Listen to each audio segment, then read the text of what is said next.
Hello again to another Bootleg Buster episode. This should actually be called episode 23, but due to silly organisation and misthoughts, this is now officially 25. Now I repeat, this episode of Bootleg Buster Tour is now episode 25, so it's shocking. Because previously we reviewed Capheads and we reviewed Rigid Rangers before episode 7 and episode 8, but we forgot that we had it, so consider those last two like an update of the previous one, and of course an advertisement of selling it to the Toy-Con in London. So I hope you enjoyed this one, and please leave a comment if you can when watching this. Today's subject course is Power Punks. Mind you, we never did a review in this video. I repeat, we never did a review on Power Punks ever in our lives. This is the first time. But this is like the second version, because the first version was 5 inches, but these are like, I believe, 4.5 inches, I believe, or 3, call it what you will, half the size. But anyway, let's get down to business. And also here, and also plus, 2017 marks the 10-year anniversary of Power Punks. I repeat, 2017 marks the 10-year anniversary of Power Punks, the small press graphic novel created by Michael Adebayo by Thunderbolts Comics UK. Check it out if you can. I'll leave links on the bottom of this video when it's done. So anyway, let's get cracking. As you can see here, is it a band unit, because they've got the instruments, the guitar, bass, drum set, a few speakers, and of course a backstage. And let me just see if I can set up without making any stupid mess, because I'm trying to at least show you guys what I'm trying to sell for Toy-Con or for DIY culture. Anyway, here it is. Here's the stage, and also some styles may vary because some of the I only have made 3 of these, and some of them don't really have stages as good as that, maybe. But I do have the instruments and the speakers, of course. Here's the green Power Punk, of course, for here. And most of all, when I saw the 5-inch ones, they were quite popular. So yeah. And also, plus they were made from a bootleg Power Rangers toy, as usual. Oh crap! The drum's coming out. Don't worry, I'll fix it later. Like I said, I'm trying not to make a mess. So here's these one, the green, I think call it the green Blaster Ranger, called. Here's the red leader one with his guitar. I hope I do it with one hand, it doesn't make it look like a fool. Come on. And also, yes, the details on the hair were my milli put, but they're all painted in enamel paint. I repeat, they're all painted in enamel paint, as well as the eyes were done by Posca marker, because that was easy to draw. There's also, you can see it's very waterful. Oh crap, I just put down the drum kit. Hold on like a fool doing this, so. And also here's the bass, the female Power Punks. And here's her bass, hope you can see it. Like I said, style made vary, and also these were photocopies, but also laminated by sticky tape, and of course the strap was done by Doctor, I believe, yeah. And also the speakers, yeah. So here you have it, the Power Punks, ladies and gentlemen, on the 10-year anniversary playset.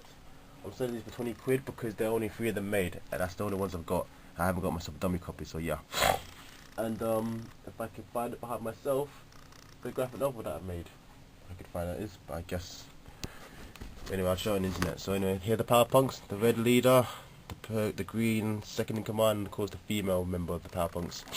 Basically, Power Punks was a parody of Beetleborgs, based on the Southern show called Beetleborgs, but meets punk rock, because it goes back to the idea of emo rangers, if those remember that. MTV2 did a show called Emo Rangers about depressing teenagers who fight the evil Empress, that's right, evil Empress, with a depressed self-esteem, and of course the Emo Rangers. So since I like that idea, I just thought, what if I did something like that, but meets punk rock, meets an old Southern show called Big Bad Beetleborgs, because Emo Rangers was a parody of Power Rangers, so this is a parody of Beetleborgs, where it's about 3 typical average kids go to a comic book store, and they speak to a phantom, and they turn to Big Bad Beetleborgs, and they're accompanied by 4 monsters, a vampire, a mummy, a werewolf, and a Frankenstein. And also, yes, the guy that gave them their wish was called Flabber, that's right. But my version is basically like 3 kids go to a comic store, find a haunted mansion in Hyde Park, and of course they meet a ghostly kind of rock star like a Jimi Hendrix called Tony Hendenson. And then he's accompanied by 4 people, like Slash parody, a Prince parody, Johnny Lydon parody, and of course a Billy Idol parody. And basically that's the whole notion of the concept of Power Punks. And of course their main villains, cause you guessed it, Gene Simmons from Kiss and Dark Knight Killer. And that was basically the idea of Power Punks, really. And it's on its 10 years, which I'm surprised. Hopefully eventually he'll get his own movie to dedicate for the 10 years of the Power Punks, but only time will tell if my computer start working, that is, because it's really ticking me off that my Mac keeps breaking apart every time I do something good on it. It's like I got no decent technology to actually help me to make a film and so forth. But thanks to cult fans and followings, they actually know what I'm doing. So yeah, I'm happy.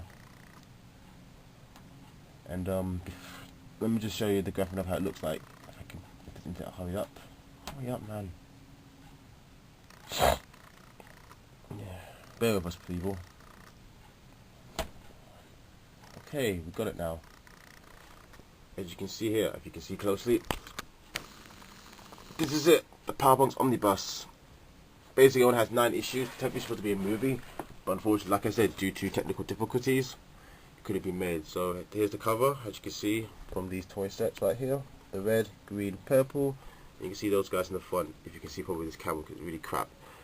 I'll read the synopsis. It's Powerpunks are a group of 3 teenagers, kids called Kyla, Mark and Steve, who browse and read comics books in a comic book store, and all of a sudden find an abandoned mansion in Hyde Park where forgotten rock star Tony Hendenson, like I said before, who was accompanied by 4 other forgotten musicians: Billy Needle, which is Billy Idol, Frince, which is Prince, Johnny Eggon, which is John Lydon, and of course Splash and Slash, who makes 3 teenagers' wish come true by becoming the Powerpunks.